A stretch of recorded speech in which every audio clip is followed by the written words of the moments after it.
Kerala hotel and restaurant association Perumbavoor യൂണിറ്റിന്റെ നേതൃത്വത്തിലാണ് ഇഫ്താർ സംഗമവും നഗരസഭാ പ്രതിനിധികളെ ആദരിക്കൽ ചടങ്ങും സംഘടിപ്പിച്ചത്. പരിപാടി അസോസിയേഷൻ സംസ്ഥാന വർക്കിംഗ് പ്രസിഡന്റ് അസീസ് മൂസ ഉദ്ഘാടനം ചെയ്തു. കച്ചവടം വളരെ മോശമാണ്.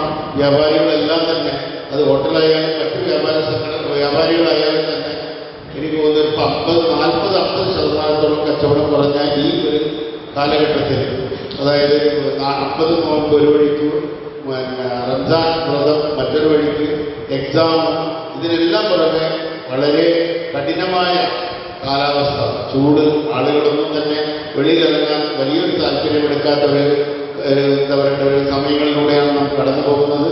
എന്നിരുന്നാലും ഈ പഞ്ഞമാസത്തിന്റെ അല്ലെങ്കിൽ ഈ കച്ചവടം മോശമായ ആ സമയത്തിന്റെ യാതൊരുവിധ ഉപേക്ഷയും കാണിക്കാതെ എല്ലാ വർഷവും ചെയ്യുന്നത് പോലെ തന്നെ ഈ വർഷവും ഈ ഇഫ്താർ സംഗമം ഇവിടെ സംഘടിപ്പിക്കുന്ന പെരുമ്പാവൂർ യൂണിറ്റിന് എൻ്റെ സ്വന്തം പേരിൽ കേരള ഹോട്ടൽ റെസ്റ്റോറന്റ് സംസ്ഥാന കമ്മിറ്റിയുടെ പേരിലും അങ്ങേയറ്റം ആശംസകൾ അറിയിക്കുകയാണ്. യൂണിറ്റ് പ്രസിഡന്റ് KB ശശി അധ്യക്ഷത വഹിച്ചു. നിങ്ങളുടെ പ്രവർത്തനങ്ങളിൽ എപ്പോഴും ഒരു പ്രത്യേകതയുടെ ചാരിറ്റിക്ക് രൂപം കൊടുത്തുകൊണ്ടാണ് കേരള ഹോട്ടൽ റെസ്റ്റോറന്റ് അസോസിയേഷൻ എപ്പോഴും പ്രവർത്തിക്കുന്നത്. കേരള ഹോട്ടൽ റെസ്റ്റോറന്റ് അസോസിയേഷന്റെ വരുമാനത്തിലെ 80% ജീവകാരുണ്യ പ്രവർത്തനങ്ങൾക്ക് വേണ്ടി മാറ്റിവെക്കുകയാണ് പതിവ്.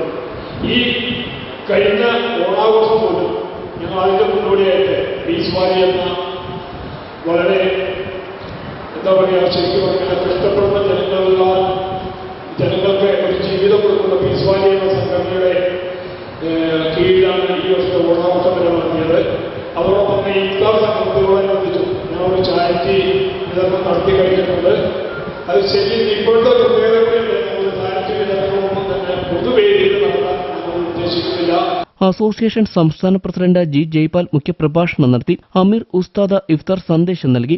യൂണിറ്റ് സെക്രട്ടറി KS സാജിദ, നഗരസഭ അധ്യക്ഷ KN സംഗീത, അസോസിയേഷൻ സംസ്ഥാന സെക്രട്ടറി CK അനിൽ, ജില്ലാ president VT Hariharan, secretary KT Hashim, KA Samatha, working president K. Parthasarathy, Asha Lilly Thomas, Jaimol, Vasuki, Shelly, KE Noushad, Abdul Azeez, Ambrose Mathew, KM Ummer, Abdul Khader, Saleem Farooqui, Rajendran Omkrishna, Anilkumar, PA Kasim എന്നിവർ സംസാരിച്ചു.